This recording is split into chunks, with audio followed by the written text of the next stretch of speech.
નમસ્કાર દર્શક મિત્રો, સ્વાગત છે આપનું સેટરડેના પોડકાસ્ટ કાર્યક્રમમાં. અને આ એક અનકટ પોડકાસ્ટ છે દર્શક મિત્રો. આજે જે વ્યક્તિ સાથે આપણે ચર્ચા કરવાના છે એ વ્યક્તિ અને ચર્ચાનો વિષય પણ મહત્વનો છે. આજનું શિક્ષણ. જી હા, શિક્ષણની આપણે વાત કરીશું. અને શિક્ષણની વાત કરીએ ત્યારે આજે મારી સાથે સ્ટુડિયોમાં જે વ્યક્તિ ઉપસ્થિત છે, જેમની સાથે આ પોડકાસ્ટ કરવા હું જઈ રહી છું, એમનો જેટલો પરિચય આપું એટલું ઓછું છે. સ્ક્રીન પર જોતાની સાથે જ તમે સૌ કોઈ ઓળખી ગયા હશો. ત્યારે વલસાડ તેમજ સમગ્ર ગુજરાતની જનતા જ્યારે અહીંયાથી જોઈ રહી છે, શિક્ષણની જો વાત કરું તો ડોક્ટર શ્રીકાંત કનોજિયા અત્યારે આપણી સાથે છે. બાળપણથી જ જેઓ વક્તૃત્વ સ્પર્ધા, રમતગમત ક્ષેત્ર હોય કે પછી શાળામાં અભ્યાસ સિવાયની ઇતર પ્રવૃત્તિઓ હોય, સૌ કોઈમાં શ્રીકાંતભાઈ હંમેશા આગળ જ રહ્યા છે. અને એમના શિક્ષણકાળ દરમિયાન 200થી વધુ ટ્રોફીઓ અને સર્ટિફિકેટ્સ એમણે જ્યારે પોતાને પાસે મેળવ્યા છે. તેમજ પોતે જ્યાં તેઓ ભણ્યા ત્યાં એડોક પ્રોફેસર તરીકે એમણે કારકિર્દીની શરૂઆત કરી હતી. અને શ્રીકાંતભાઈ માટે જેટલી વાત કરું કદાચ ઓછી છે. એમનો પરિચય આપવામાં જ કદાચ મારો આ પોડકાસ્ટનો કાર્યક્રમ પૂરો થઈ જાય. શ્રીકાંતભાઈ, સ્વાગત છે આપનું સેટરડે ન્યૂઝમાં. વધુ એક વાત શ્રીકાંતભાઈ માટે કહીશ, કારણ કે આજે 2025 છે અને વર્ષ 2000 થી શ્રીકાંતભાઈને ઓળખું છું.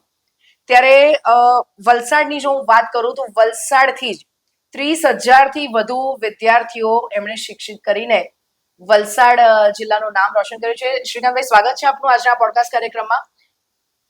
શ્રીકાંતભાઈ, આજનો જે આપણો વિષય છે એ ખૂબ જ મહત્વનો છે. અત્યારે જ્યારે બોર્ડ એક્ઝામ્સ ચાલી રહી છે ત્યારે જે પ્રશ્ન છે સૌથી પહેલો મારો, સીબીએસઈ બોર્ડ 2024થી બોર્ડ એક્ઝામ 2 વાર લેવાની છે. શું કહેશો આની માટે તમે? પગલું આવકારદાયક છે. હંમેશા આપણે બિલીવ કરતા હોઈએ કે શિક્ષણમાં પ્રયોગ થવા જોઈએ. જી. અને હું વર્ષોથી કહેતો આવ્યો છું કે ભારતમાં છે ને શિક્ષણ પદ્ધતિ કરતા પરીક્ષા પદ્ધતિ પર વધુ ફોકસ થાય છે. એક્ઝેક્ટલી. જ્યારે પણ કંઈ પણ બદલાય છે હા. તો પરીક્ષા પદ્ધતિ બદલાય છે. હા.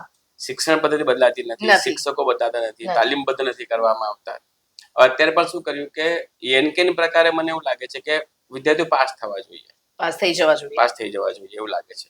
હવે ફેબ્રુઆરીમાં પરીક્ષા લેવાશે. પહેલી જી. ફેબ્રુઆરીથી માર્ચનો એક પીરિયડ છે હા. અને બીજો પીરિયડ છે એપ્રિલથી મેનો પીરિયડ છે. હા, એટલે જે અત્યારે જેમ અત્યારે એટલે 2026માં અત્યારે 25 ચાલે છે, એટલે આવનારી ટર્મ્સમાં એકેડેમિક યર 25-26 ની આપણે વાત કરી રહ્યા છીએ. એમાં 26માં પરીક્ષા 2 વખત લેવાશે બોર્ડની. જી.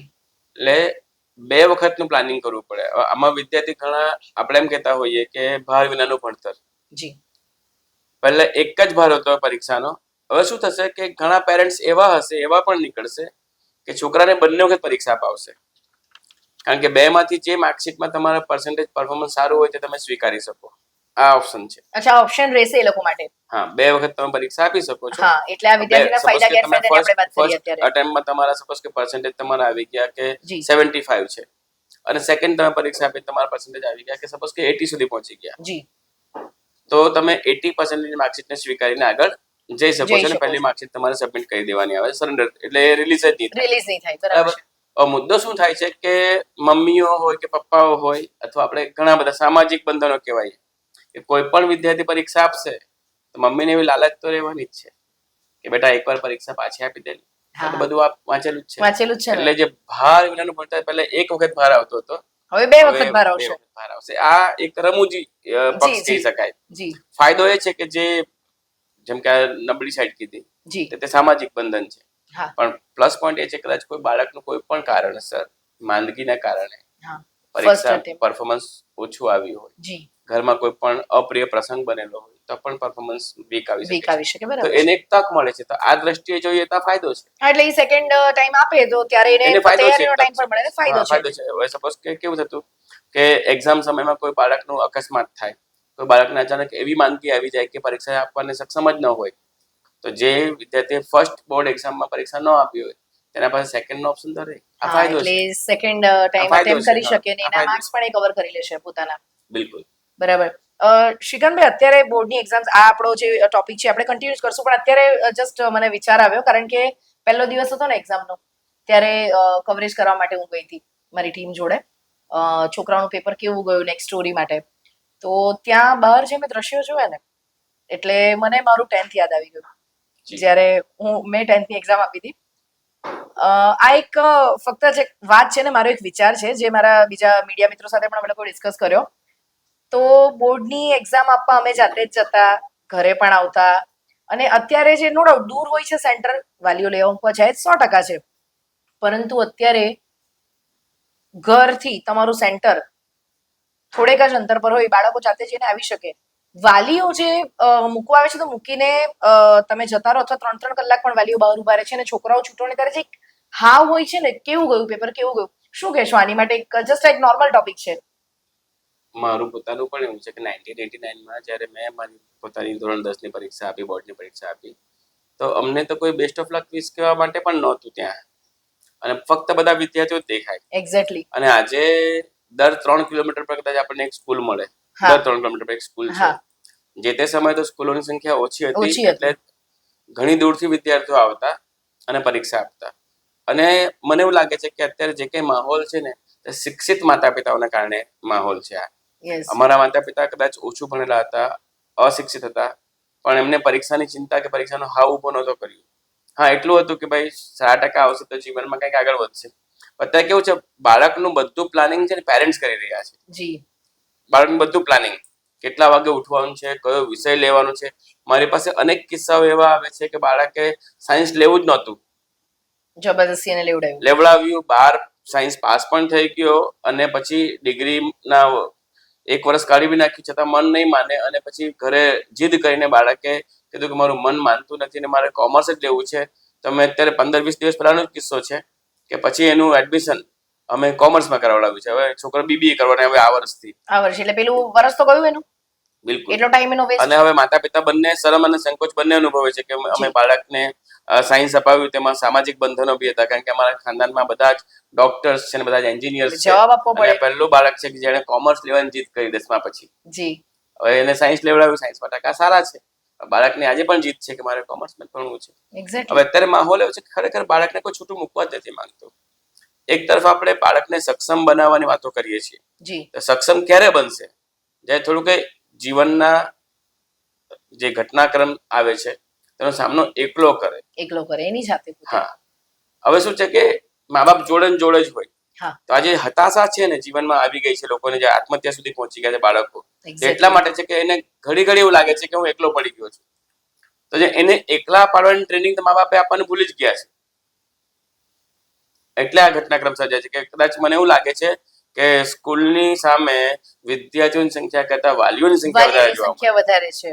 એ જ સીન અમને જોવા મળે. અને મને યાદ છે, જેમ મેં તમને મારી વાત કરી, તમે તમારી પણ વાત કરી, મને યાદ નથી કે બોર્ડના એક્ઝામ વખતે મારા મમ્મી કે મારા પપ્પા કે અમારા ભાઈ બહેનો કે અમને મૂકવા આવ્યા, અમારા ફ્રેન્ડ્સ લોકો, અમે લોકો જાતે જ જતા, પેપર આપીને અમે લોકો જે 3 થી 6 નું પેપર હોય તો 6:30 પોણા 7 ઘરે પહોંચતા, સવારનો ટાઈમ હોય તો એ શેડ્યુલ પ્રમાણે પહોંચતા અને આરામથી. એટલે આ જે એક કહેવાય કે, કારણ કે વાલીઓને બી પૂછવાનું મને ત્યાં મન થયું, પણ પછી મને અંદરથી એ હતું કે કદાચ કેવા જવાબ આપશે એ લોકો, અને બધાનું કહેવાય ને કે પોતપોતાનું વિચારધારા છે. આ વાલીઓને તક આપવામાં આવે કદાચ પેપર આપવા પણ બેસી જાય. એક્ઝેક્ટલી. વાત તમારી કદાચ મહદઅંશે સાચી છે શ્રીકાંતભાઈ. શ્રીકાંતભાઈ, ફરી પાછા આપણા ટોપિક પર આવશું. આપણે CBSE અનુજ 2026 થી બોર્ડની એક્ઝામ્સ જે 2 વાર લેવાના છે. આમાં એક બીજો પ્રશ્ન કે શું કોઈ એક પર્ટિક્યુલર સબ્જેક્ટમાં એના માર્ક પહેલી જે અટેમ્પ હોય એમાં ઓછા આવે તો શું એક પર્ટિક્યુલર સબ્જેક્ટ માટે પરફોર્મ કરી શકશે વિદ્યાર્થી, એક્ઝામ આપી શકે? ના, બિલકુલ નથી, એવું નથી. સપોઝ કે પહેલી પરીક્ષા ફર્સ્ટ એટેમ્પ એને બોર્ડની પરીક્ષા આપી અને લાગે કે સાયન્સમાં માર્ક્સ ઓછા આવ્યા છે, બાકી બધામાં એ સેટિસ્ફાઈડ છે કે માર્ક્સ બરાબર છે, તો કદાચ એને મન થાય કે મેં જે સેકન્ડ બોર્ડની એક્ઝામ લેવાની છે, સેકન્ડ ચાન્સ મળે છે, તેમાં ફક્ત સાયન્સની પરીક્ષા આપું તેવું પોસિબલ નથી. એને બધાની જ આપવાની છે. હા, એટલે એવી રીતનું કોઈ પ્રાધાન્ય નથી, એવું કોઈ નથી. બિલકુલ ના. એને બધાની જ આપવાની છે. એટલે એક વાર આપે કે 2 વાર, બધા જ સબ્જેક્ટ્સ એને એક્ચ્યુઅલી લેવા પડશે. અને જો કોઈ એક મેઇન સબ્જેક્ટમાં એ ફેલ થાય તો પણ બધાની જ આપવાની છે. એટલે સમજો હું સાયન્સમાં ફેલ થઈ તો પણ મારે આપવી તો બધી જ પડશે. બધાની. હા, તમને એક રસ્તો આપું આમાં કે તમે લેંગ્વેજમાં ફેલ થાઓ. જેમ કે CBSE બોર્ડ આખા ભારતમાં પરીક્ષા લે છે. હા, તો લેંગ્વેજમાં સપોઝ ગુજરાતમાં હોય તો ગુજરાતી એક વિષય હોઈ શકે છે, મહારાષ્ટ્રમાં હોય તો મરાઠી એક વિષય હોઈ શકે છે, પંજાબમાં હોય તો પંજાબી એક વિષય હોઈ શકે છે. તો તમે રિજનલ લેંગ્વેજમાં અથવા લેંગ્વેજમાં ફેલ થાઓ ને તો ફક્ત તમારે લેંગ્વેજની પરીક્ષા આપવાની છે. પણ જો મેઇન વિષયમાં પણ જો તમે કોઈ પણ મેઇન વિષયમાં નાપાસ થયા હોય તો નહીં ચાલે. તો તમારે બધા જ વિષયની પરીક્ષા આપવાની. એટલે આ ઓપ્શન ફક્ત લેંગ્વેજમાં છે. હા, એટલે આપણી જે લેંગ્વેજ આપણે ચૂઝ કરેલી હશે આપણા પેલામાં આવે એ જ મેઇન સબ્જેક્ટ માટે આ ઓપ્શન નથી. બરાબર. તો એ આપણા દર્શક મિત્રોને એક આના પરથી સારું એવું કહેવાય કે નોલેજ મળી શકે. બિલકુલ બિલકુલ. બરાબર.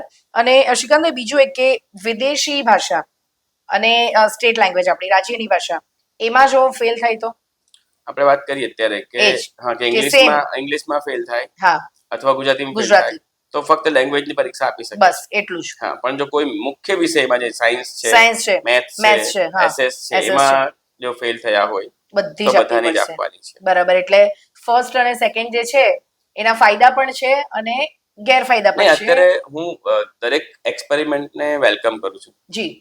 કેમ કે પ્રયોગોથી જ આપણે શીખીએ છીએ કે શું કરી શકાય ને કેટલું કરી શકાય. આપણે પ્રયોગો કરતા બંધ થશું તો કઈ ફેરફાર થવાનો નથી. હા, એક પ્રયોગ છે અને બની શકે આના ફાયદાઓ વધારે આવે. ને કહેવાય ને કે અત્યારે જે બી ફાયદાઓ કે નુકસાન તે કાલ્પનિક છે.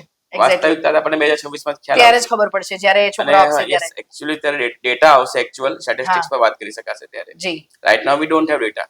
યસ. અત્યારે આપણે કાલ્પનિક જે ઘટનાઓ બની શકે તેની ચર્ચા કરી છે. જી. શ્રીકાંતભાઈ કીધું તેમ કે પ્રેક્ટિસ મેક્સ મેન પરફેક્ટ, અને જેટલી પ્રેક્ટિસ કરે, કારણ કે મને હજી પણ યાદ છે જ્યારે આપણે આગળ લાઈવ પ્રોગ્રામ્સ કરતા હતા ત્યારે ક્વેશ્ચન પેપર સોલ્વ કરીને ઘણી બધી તમે એડવાઇઝ સ્ટુડન્ટ્સને આપતા હતા, લાઈવ પ્રોગ્રામમાં ફોન કોલ્સ પણ આવતા હતા.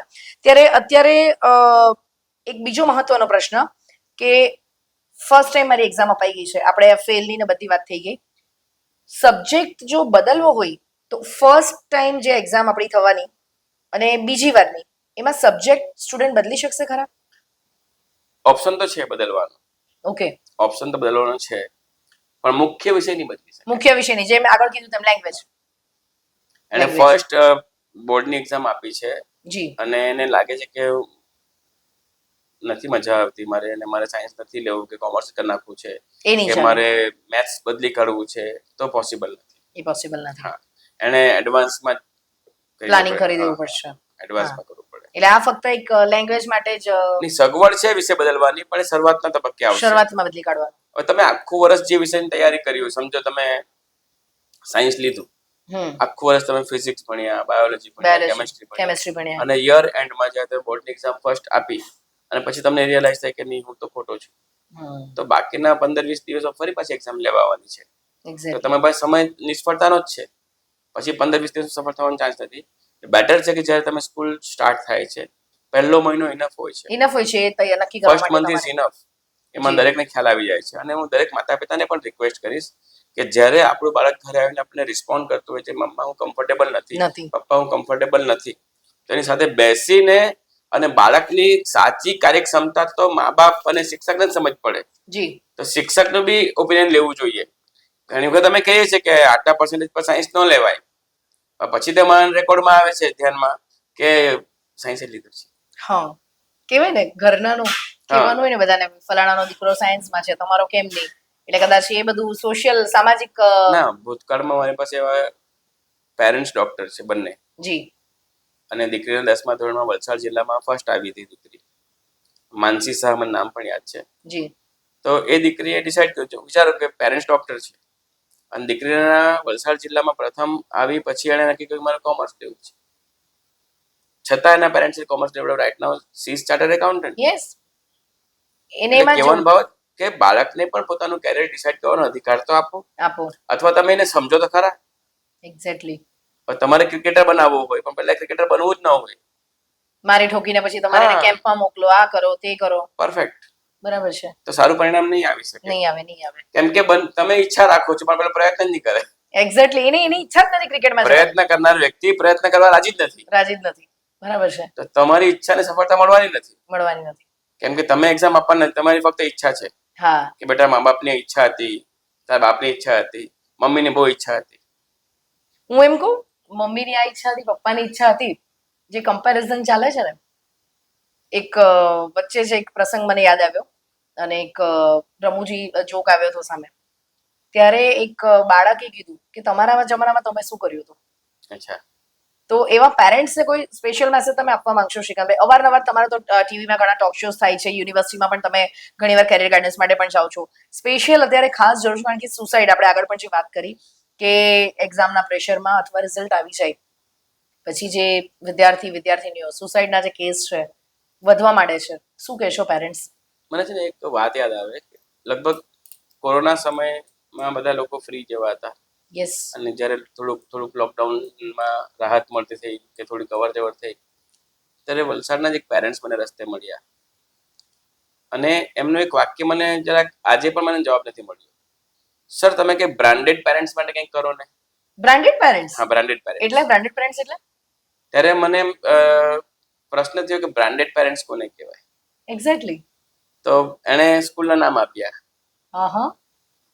આપણે સ્કૂલના નામ નહીં લઈ શકીએ. નહીં લેવાય, બરાબર છે. પણ એને કે સર આ સ્કૂલમાં ભણે તે બધા બ્રાન્ડેડ પેરેન્ટ્સ કહેવાય. તો મેં અચ્છા, તો બ્રાન્ડેડ પેરેન્ટ્સને સેપરેટ આઉટ કેવી રીતે કરશો? એટલે સપોઝ મને એવું લાગે કે સરકારી શાળામાં ભણતા હોય તો અનબ્રાન્ડેડ કહેવાશે અને જે પ્રાઇવેટ અને મોંઘી સંસ્થામાં ભણતા હોય તો બ્રાન્ડેડ પેરેન્ટ્સ કહેવાય. તો જો હવે આજે બધું બ્રાન્ડેડ પર ચાલવા લાગ્યું છે અને એના જ કારણે શિક્ષણ મોંઘું થયું છે. અને તમે પૈસા આપનારા હો, તમને એમ થાય છે કે મોંઘું તે સારું. તો આ વસ્તુ ખબર છે સ્કૂલોને પણ, અને તેના કારણે આ બ્રાન્ડેડ પેરેન્ટ્સ. એટલે આજ દિન સુધી મને સમજણ નથી પડતી કે હું બ્રાન્ડેડ પેરેન્ટ્સમાં આવું છું કે નથી, મને ખબર નથી.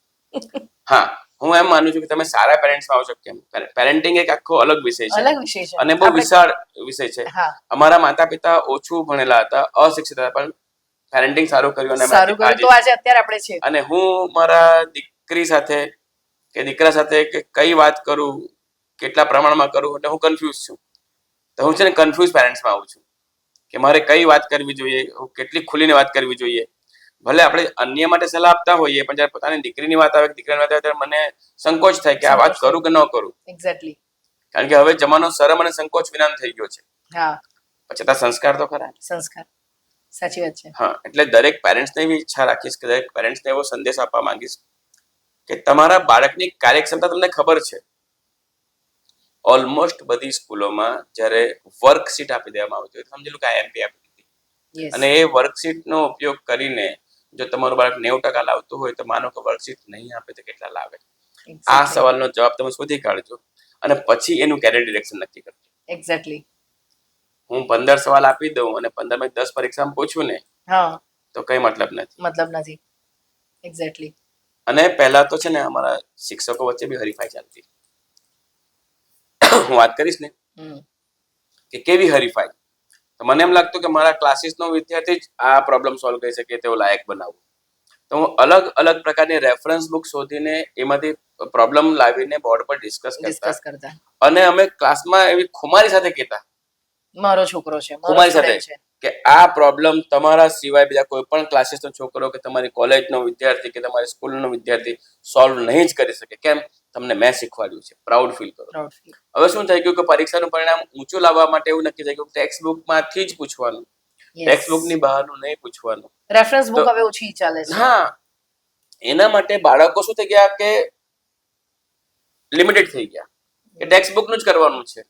અને તમે ઘણા બધા વર્ષના પેપર જોશો ને, બોર્ડના પેપર્સ, તો ટેક્સ્ટ બુકમાં ફક્ત ઉદાહરણ જે સોલ્વ કરેલા હોય. ઘણા શિક્ષકો પેપર કાઢે છે ને તો કદાચ નવો દાખલો બનાવીએ તો કદાચ મારે સોલ્વ કરવું પડશે, એ બીકે કદાચ નવો દાખલો પણ બનાવતા નથી. એઝ ઇટ ઇઝ ટેક્સ્ટ બુકમાં જો નામ રમેશ હોય ને તો પેપરમાં પણ રમેશનું મહેશ પણ કરતા નથી. એટલે આ બાળકો હવે હું જીનિયસ નથી માનતો. ભલે કદાચ અમારા સમયે છે ને 12મા ધોરણમાં અમારા કદાચ 62% આવેલા હોય, 62% આવેલા હોય, પણ હું મારી જાતને 92 વાળા કરતા સારો ગણું છું. કેમ કે અમારી પાસે જ્ઞાન હતું. આ લોકો 100 માંથી 100 માર્ક્સ લાવે છે તો પણ અમે કોઈ દિવસ પ્રશ્ન પૂછીએ છીએ તો તકલીફમાં હોય છે. એના ચહેરા પર કોન્ફિડન્સ હોતું જ નથી કે મારો આન્સર સાચો છે કે ખોટો છે. અને with the help of calculator, with the help of calculator, log table તો લોકોને ખબર જ નથી હવે લોગ ટેબલ શું છે, કેવી રીતે જોવાય છે અને કેવી રીતે હેલ્પ કરે છે. એટલે હું તમને ફરી પાછું કહું છું કે મેં શરૂઆતમાં જે વાત કરી તે જ કે પરીક્ષા પદ્ધતિ છે, પાવરફુલ એકદમ. હા, પણ આપણી પાસે એજ્યુકેશન સિસ્ટમ નથી. શ્રીકાંતભાઈ, શું કહેશો? એજ્યુકેશન સિસ્ટમમાં ફેરફાર આવવો જોઈએ કે? હું તો એમ કહું શિક્ષણ છે ને ભારે જ હોવું જોઈએ. વિદ્યાર્થી મહેનત કરીને જીનિયસ સાબિત થવો જોઈએ. પાસ થવાની સિસ્ટમ નહીં હોવી જોઈએ. સપોઝ ઘણા છોકરાઓ સુસાઇડ કરે છે ને, એના કારણ અન્ય પણ હોઈ શકે છે. શા માટે? પરિણામ સાથે જ સાંકળવા જોઈએ. આપણે પરીક્ષાનું પરિણામ આવે છે ત્યારે ઘણા લોકો સુસાઇડ કરે છે કે ભાઈ મને મમ્મી સાયન્સ નથી ફાવતું. સમાજ માટે એક સંદેશો છે. પેપરના પાને આપણે વાંચીએ છીએ કે મમ્મી મને વિજ્ઞાન અઘરું લાગે છે, મને ફાવતું નથી, એટલે હું આ દુનિયાથી અલવિદા કહું છું, મને માફ કરે છે. તો આ અન્ય પેરેન્ટ્સ માટે પણ મેસેજ છે. અમુક લોકોને શિક્ષકો પ્રત્યે રોષ હોય શિક્ષકો હોમવર્ક આપે છે. હોમવર્ક નથી આપતા. આજે તો એ હોમવર્કનો મતલબ એ થાય છે કે શિક્ષકે શીખવાડ્યું છે એ તને કેટલું આવડ જાતે ચેક કર. અને શિક્ષક હોમવર્ક એટલા માટે નેક્સ્ટ ડે માંગે છે કે વિશ્વાસ કરી શકે કે હા મેં તમને સમ આપેલા હતા, તમે કર્યા છે, તો ખુશ થવા માટે, એપ્રિશિએટ કરવા માટે. It's not a punishment. પણ હોમવર્ક ને છે ને એવું માની લેવામાં આવે છે હોમવર્ક મળવું જ જોઈએ, હોમવર્ક આપવો જ જોઈએ. મારી પાસે ઘણા બધા આવે, હું મારા ક્લાસીસમાં હોમવર્ક નથી આપતો, બિલકુલ પણ નથી હોમવર્ક આપતો. હું પહેલા દિવસે કહી દઉં છું કે મારા ક્લાસીસમાં તમારે 100 માંથી 100 માર્ક્સ મેળવવાની એક જ ટેકનિક તમને આપું છું, એબ્સન્ટ નહીં પાડવાનું. બસ હોમવર્ક હું નહીં આપીશ પણ તમે એબ્સન્ટ નહીં પાડતા. મારો લેક્ચર અટેન્ડ કરો, તમને ડેફિનેટલી તમારામાં એક નોલેજ આવશે કે તમે પેપર કોઈ પણ શિક્ષક કાઢે, મારો વિદ્યાર્થી વાંચ્યા વિના પણ પરફોર્મન્સ કરશે. હવે આવા શિક્ષકોની સંખ્યા પણ ઘટી ગઈ છે. 100% તમારી વાત સાચી છે શ્રીકાંતભાઈ. અને હોમવર્કની જો વાત કરીએ, અને જે તમે કીધું કે બાળકોનું શિક્ષણ પ્રત્યેનું વલણ, અને બીજી એક વસ્તુ હું ખાસ કહીશ, મારો દીકરો અત્યારે 13 વર્ષનો છે, વાલીઓનું પણ વલણ શિક્ષકો પ્રત્યે. સ્કૂલમાં જે તમારું બાળક જાય છે, આપણે જ્યારે તમે ભણતા હતા, હું ભણતી હતી, શિક્ષક એટલે ગુરુ. મારા દીકરાને 110% મેં સંસ્કાર આપ્યા છે. મેં એવી રીતે વાલીઓને બોલતા સાંભળ્યા છે કે પેલી ટીચર પેલો સર. આપણે કોઈ દિવસ આવું સાંભળ્યું નહોતું. આ સમસ્યા છે ને લોકડાઉન વખતે મેં જોઈ. જ્યારે બાળક મોબાઈલ પર ભણતું હતું, ટીચરના ઘરમાં કોઈ પણ અવસ્થામાં હતી, એનું પણ ઘર સાચવતી હતી, મોબાઈલ પર એને કોઈ સરકારી ડેટા ફ્રી નહીં આપેલા હતા. પોતાના એનાથી રિચાર્જ કરાવતા હતા, પણ આપણા બાળકોને ભણાવતી હતી. તો શિક્ષકો બેસતા હતા એ ટીચરને જજ કરવા માટે. હવે ઘણા વાલીઓ પોતે શિક્ષક છે, પોતે ભણાવે છે, પણ સામે એમના બાળકને પણ કોઈ શિક્ષક ભણાવે છે. અને ઘણા પેરેન્ટ્સ પોતે શિક્ષિત છે, ઠીક છે, એને ભણાવતા નથી આવડતું, આવું કઈ બોલાતું હોય? શિક્ષકને ખબર હોય છે કયા વિષયની સમજણ કેવી રીતે આપવાની છે. તો જ આજે ત્યાં બેઠા છે ને. તમારા બાળકને સૌથી વધારે કોણ ઓળખે છે? શિક્ષક ઓળખે છે. એને ખબર છે કે હું 2 + 2 4 બોલીશ તો સમજ પડશે, કે 2 × 2 4 બોલું તો સમજ પડશે. તેને ખબર છે. તમારા મગજમાં કદાચ એક જ રસ્તો ખબર હોય કે આમ નહીં આમ જ શીખવાડવું જોઈએ. શિક્ષક પાસે 500 રસ્તા હોય કે આ કેમ શીખવાડી શકાય. એક્ઝેક્ટલી. અને તમારી વાત બિલકુલ સાચી છે કે જ્યાં સુધી આજનો વાલી એટલે આજના પેરેન્ટ્સ શિક્ષકનું સન્માન નહીં કરશે, ત્યાં સુધી એમનો વિદ્યાર્થી સંસ્કારી પણ નહીં બને. કેમ કે તમે શિક્ષકની ગેરહાજરીમાં તમારા ઘરમાં જે તે શિક્ષકનું નામ દઈને જે કઈ વાતો કરો છો, એ તમારું બાળક સાંભળે છે અને તે જ પ્રમાણે એ વર્તન કરે છે. એના મગજ પર, એના માનસ પર અસર થાય છે. અને એ વાતો પાછી એ લોકો સ્કૂલમાં મિત્રો સાથે પણ કરતા હોય છે. હા, 100%. અને એની નેગેટિવ ઇફેક્ટ અનફોર્ચ્યુનેટલી એ બાળક પર જ આવવાની છે. કારણ કે એ સ્કૂલમાં જઈને એના શિક્ષકની શું કહેવાય મર્યાદા નથી જાળવવાની. અમે તો અમારી સ્કૂલના શિક્ષકોથી ગભરાતા જ, પણ અમને ખબર હતી કે આ શિક્ષક બીજી સ્કૂલના છે, આવાબાઈના છે કે આજેજાના છે. અમને ખબર હોય, અમે બધા શિક્ષકોને ન ઓળખતા હોય, પણ કેટલાક ફેમસ શિક્ષકો હોય, સારા શિક્ષકો હોય, જેમના નામ અમારા ક્લાસમેટ હોય તો નામ લઈ કે અમારી સ્કૂલમાં આ સર બહુ ટોપ શીખવે, આ સર બહુ ફાઇન શીખવે. તેનો ચહેરો અમે તાલાવી લીધા છે આ સર. એ સરને જોઈ જઈએ તો બી અમે ગભરાઈ જતા. આજે એવું રહ્યું નથી. કેમ? મા બાપ શીખવે છે, બેટા આપણી સ્કૂલનો શિક્ષક થોડો છે. એક્ઝેક્ટલી. આપણે ડરવાની શું જરૂર છે? ખરેખર શિક્ષકથી ડરવાની જરૂર નથી. શિક્ષકને સમજવાની જરૂર છે. એ તમારા બાળકનો દુશ્મન પણ નથી. તમારા બાળકમાં રહેલી ખામી સૌથી પહેલા જોનાર વ્યક્તિ એ હોય, અને જો ખામી એણે જોઈ હોય ને તો તમારે થેન્ક યુ કહેવા માટે સ્કૂલે જવું જોઈએ. 100%. થેન્ક યુ સર કે તમે અમારા બાળકની આ ખામી પર મારું ધ્યાન દોર્યું. હવે આ ખામી દૂર કરવામાં તમને પૂરેપૂરો મદદ કરીશું, મદદરૂપ બનશો. એના બદલે શું થાય છે ખબર? તમે મારા બાળકને ટાર્ગેટ કરો છો.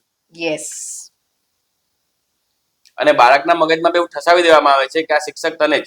અરે હું તો એમ કહું છું કે મારા ક્લાસમાં 60 છોકરા હોય અને ખરેખર હું એકને ટાર્ગેટ કરતો હોઉં ને તો એના પેરેન્ટ્સે મારો આભાર માનવો જોઈએ કે મને કોઈમાં ખામી દેખાતી નથી, તારા બાળકમાં ખામી દેખાય છે, મેં સુધારવા માંગુ છું. સે થેન્ક્સ ટુ મી. એક્ઝેક્ટલી. પણ બાળકને શું કરે છે? એને એમ લાગે છે કે મારી પાછળ પડી ગયા છે, અને એ ટ્યુશન ક્લાસ છોડી દે છે, સ્કૂલ બદલી કાઢે છે, અને મા બાપનો પૂરેપૂરો ફાળો છે. Full support.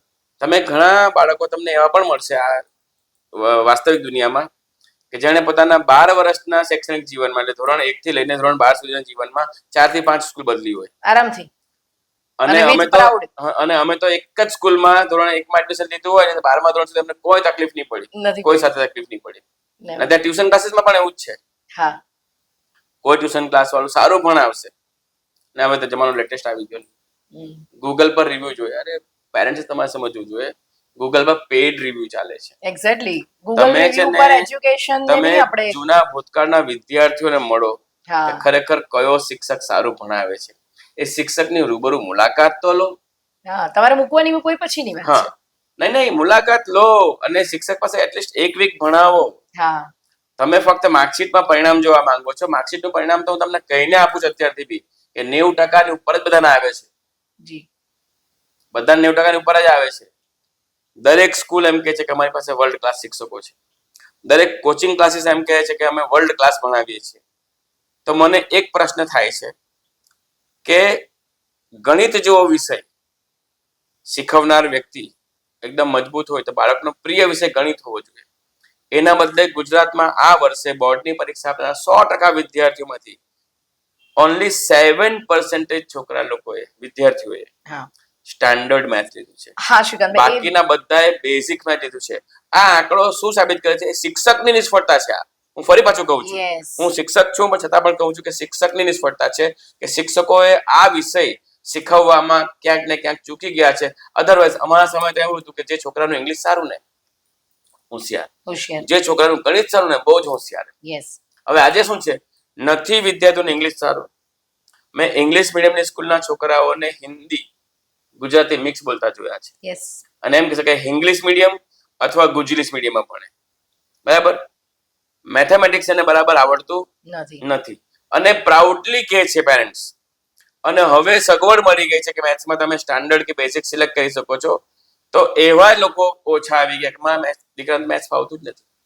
અને તમે પાસ થવાનું સરળ કરિયર રાખશો તો હવે ભવિષ્યમાં તો એવા આવશે કે એન્જિનિયર પર વિશ્વાસ નહીં કરી શકશું, ડોક્ટર પર વિશ્વાસ નહીં કરી શકીશું અને કોઈ પણ ક્ષેત્રના નિષ્ણાંત પર વિશ્વાસ કરવો કેમ કે સરળ વિષય લઈને પાસ થયા છે બધા.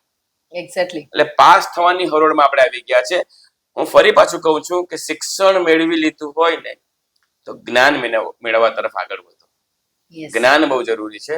અને તમામ શિક્ષકોને પણ કહું છું, ભલે હું શિક્ષક છું, કદાચ અન્ય શિક્ષકોને ખોટું પણ લાગી શકે, તમે ગણિતના શિક્ષક હોવ ને તો તમારા વિદ્યાર્થીઓને એટલો આત્મવિશ્વાસી બનાવો કે છે ને સ્ટાન્ડર્ડ મેથ્સ લે, નહીં કે બેઝિક. શીખવો સારામાં સારું તો હું માનીશ. શ્રીકાંતભાઈ, આજે તમે વાત કરી ને શિક્ષકોની વાત, એક મારો જ અનુભવ કહું છું તમને, અંગત અનુભવ. મેં કીધું તેમ આગળ મારો દીકરો 13 વર્ષનો છે. કોવિડ વખતે બેઝ જે હતો એ લોકોનો લગભગ 1.5-2 વર્ષ આઈપેડ થી શિક્ષણ લીધું એ લોકોએ. જે બી હતું એક્ઝામ આવી, ઓપ્શનલ ગયું, આ તે બધું કમ્પ્લીટલી ઓકે. અને બેઝિકલી મારું પોતાનું મેથ્સ બહુ જ કાચું છે. હું કહું તો હું સ્વીકારું છું, કારણ કે બોર્ડમાં બી મારા લગભગ 100 માંથી 72 કે 70 એટલા જ આવ્યા હતા અને નથી સારું મારું. મેં એને પ્રાઇવેટ ટ્યુશન રખાવ્યા હતા, મારે નામ નથી આપવું. અને આજે મારે કોઈને ક્રિટિસાઇઝ કરવું કે એવું નથી, પ્રાઇવેટ ટ્યુશનની તગડી ફી આપવા બાદ પણ આજે મેં મૂક્યો, તમારી પાસે મેં મૂક્યો છે, કોઈ બી છોકરાને, મારા છોકરાને કે કોઈ બી તમને કહીને મૂક્યું હોય કે ભાઈ ફલાણા સબ્જેક્ટમાં એ વીક છે ને તમે ગેરંટી લો છો કે ભાઈ હા એનું મેથ્સ પાવરફુલ થઈ જશે, બરાબર છે. અને જ્યારે રિઝલ્ટ જેમ જેમ આવવા માંડ્યું, મેં વાત કરી, મને શું જવાબ મળ્યો હશે મારા દીકરા માટે, મેથ્સ માટે? બોલો. મને એવું કીધું, ટેન્શન નહીં લો તમે, સ્ટાન્ડર્ડ 9થમાં એટલે જ્યારે 8th કમ્પ્લીટ કરે એને CBSE થી આપણે ICSE માં મૂવ કરી દઈએ. એટલે મને ખબર નહીં કે આવું કેમ હશે. મેં કીધું કેમ, કઈ ખાસ? મેં કીધું મેથ્સ હળવું થઈ જાય. આઈ એમ ટોટલી નોલેજલેસ, મને આ વિષયમાં કઈ ખ્યાલ જ નહીં હતો. તો મેં કીધું શાના માટે? તો એમણે એવું કીધું કે મેથ્સ છોડાવી દેવાનું. હા, એટલે અમે લોકો, હું ને મારા હસબન્ડ પણ સાથે હતા, સ્પીકર પર જ ફોન હતો. મેથ્સ છોડાવી દેવાનું એટલે તમે કોણ નક્કી કરવા વાળા? મેથ્સ છોડીને એ છોકરો એન્જિનિયરિંગમાં કેવી રીતના જશે? અને ડે 1 થી તમને ખબર છે કે એનું મેથ્સ વીક છે, અત્યારે આટલા માર્ક્સ લાવે છે, તો એને કેવી રીતના કરવું હોય? એની મમ્મીને જો આવડતું હોત તો અમે તમારી પાસે મૂકે જ ના હોય. બિલકુલ. અત્યારે હું પ્રાઉડથી કહી શકું કે મારો છોકરો જે સ્કૂલમાં ભણે છે, I am thankful to his teachers, એના મેથ્સ ટીચર હોય કે બધા સબ્જેક્ટના, કે બહુ ધ્યાન આપ્યું છે. મારી જરૂરથી મને કીધું કે દિશાબેન તમે આટલું ધ્યાન આપો, મેં પણ આપ્યું. એ છોકરાને મેથ્સમાં ઇન્ટરેસ્ટ હતો. મને શું કીધું હતો, મમ્મી મેથ્સ એમ કે જેણે બી બનાવ્યું છે ને, મારે એમ કે મળવું જ નથી. વ્યક્તિને મોદીજીને, હું મોદીજીને મળીશ ને મોદીજીને કહીશ કે મેથ્સ તમે કાઢી નાખો. આ બોલવા વાળો છોકરો આજે મેથ્સ એનો ફેવરેટ સબ્જેક્ટ બની ગયો છે. મેં કહ્યું ને ફરી પાછું કે સારા શિક્ષકો સમાજમાં છે, વાલીઓ ત્યાં સુધી પહોંચતા જ નથી. કેમ કે મોટા ભાગે મેં જોયું છે કે ટ્યુશનના શિક્ષકની પસંદગી પણ વિદ્યાર્થી પોતે જ કરી લેતા હોય છે કે મારું ગ્રુપ ત્યાં જાય છે, હું હંમેશા એમ કહું છું કે જ્યારે પણ હમ નથી કહેતો હું કોચિંગ ક્લાસ કરાવું છું એટલે મારી પાસે આવું, હું મારું ક્યારેય બી આ સ્ટેન્ડ રહ્યો નથી. પણ હું પરિણામ જ્યારે આવે ત્યારે પરિણામના કારણો શોધવા બેસું ત્યારે એક કારણ એ પણ જોવાનું કે ઘણી એક સામાજિક વાત કહી લઉં જોડે જોડે કે સ્કૂલનું કામ હતું શિક્ષણ આપવાનું, સમાજનું કામ હતું ઉત્સવ ઉજવવાનું. અત્યારે ફેરફાર થઈ ગયો છે, સ્કૂલોમાં ઉત્સવ ઉજવાઈ રહ્યા છે, દરેક ઉત્સવ ઉજવાય છે. તમે જુઓ તો બધા આજે મેંગો ડે છે, આજે યલો ડે છે, આજે ગ્રીન ડે છે, બરાબર. તો લોકો પ્રાઉડલી અને બધાને રીલ્સ જ મૂકવા છે પોતાના બાળકોના, તો જ્ઞાન ક્યાંથી મળશે? તમે એવા વ્યક્તિ તો પસંદ કરો કે જે ફક્ત જ્ઞાનની વાતો કરતો. ઉત્સવ તમે તમારા ઘરમાં ઉજવજો, સમાજમાં ઉત્સવ ઉજવો. હવે સંક્રાંતિ છે, સંક્રાંતિ ઉજવે ને સમાજ ઉજવે જ છે, એને સ્કૂલમાં ઉજવવાની શું જરૂર છે? બરાબર. રંગોળી, હમણાં હોળી આવશે, રંગોળી સ્કૂલોમાં પાડવામાં આવે છે સ્પર્ધાના નામે, ચાલો રંગોળી કરીએ. અરે ઘરે કરે છે, એ સામાજિક પરંપરા છે, આપણું કલ્ચર છે આપણા દેશનું, કરશે. સ્કૂલો આમાંથી બાકાત રહેવી જોઈતી હતી. શું થયું છે? દેખાદેખી આવી ગઈ, દેખાદેખીને ટ્રેન્ડ ચાલ્યો છે, દેખાદેખી આવી ગઈ છે. હવે અન્ય સ્કૂલોને એમ થાય છે કે અમે નહીં કરીશું ને તો અમારા બાળકોની સંખ્યા પર ફરક પડશે. અને હવે દરેક સ્કૂલ છે ને સંખ્યા પર ધ્યાન આપવા માંડી છે કે આપણી સ્કૂલમાં કેટલા વિદ્યાર્થીઓ છે, એટલે બધો આંકડો સંખ્યામાં નીકળી ગયો છે. કેટલા ટકા પરિણામ આવે છે તે અગત્યનું છે. તમારી સ્કૂલમાંથી કયો વિદ્યાર્થી બહાર નીકળ્યો છે તે અગત્યનું છે. પહેલા પ્રાઉડલી ફીલ કરતા કે અમારી સ્કૂલમાંથી આ વખતે સાયન્સમાં આટલા વિદ્યાર્થી પાસ થયા, કોમર્સમાં આટલા પાસ થયા. નોલેજની વાત જ નથી કોઈ પણ સ્કૂલમાં, સ્પર્ધાત્મક પરિણામો જુએ છે બસ. પહેલા કેવું હતું કે સરકારી શિક્ષકો સરકારી સ્કૂલમાં ખૂબ સારું ભણાવતા, ખૂબ સારું. અને હું આજે પણ કહું છું કે સરકારી શિક્ષકો ખૂબ સારું ભણાવે છે. આજે પણ સરકારી શિક્ષકોને હું રૂબરૂ મળું છું એટલે કહું છું કે ખૂબ સારું ભણાવે છે લોકો. તમામ મેરિટ વાળા શિક્ષકો સરકારી સ્કૂલમાં છે, મેરિટ વાળા શિક્ષકો ટોપ. એમની પાસે એવા બાળકો નથી, એમની પાસે એવા બાળકો જ નથી કે જે બાળકના પેરેન્ટ્સ એને ઘરે ધ્યાન આપી શકે. પ્રાઇવેટ સ્કૂલમાં એવું છે કે મા બાપ લોકો બહુ ધ્યાન આપે છે બાળક પર, ટ્યુશન બી કરાવે છે, બધું જ કરાવે છે. પહેલા સરકારી સ્કૂલના શિક્ષકો ટ્યુશન ક્લાસ કરાવતા હતા નહીં, એટલે સ્કૂલમાં સારામાં સારું ભણાવતા. પ્રાઇવેટ સ્કૂલમાં શું થઈ ગયું મને એ સમજ નહીં પડે કે જે સ્કૂલમાં જે શિક્ષક તમને જે તે વિષય શીખવે છે, સ્કૂલમાં આ શિક્ષકે શીખવ્યું. સપોઝ દિશા મેડમે મને સ્કૂલમાં ગણિત શીખવાડ્યું, તો બાળક પાસે દિશા મેડમ પાસે ટ્યુશન જાય.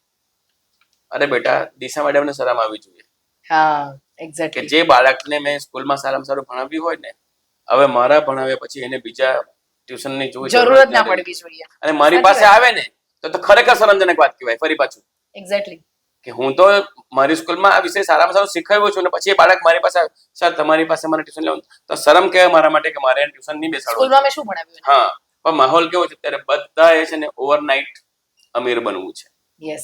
અને દરેક સંચાલક મિત્રોને, પ્રિન્સિપલને આને કોઈ બોધર નથી કરતું.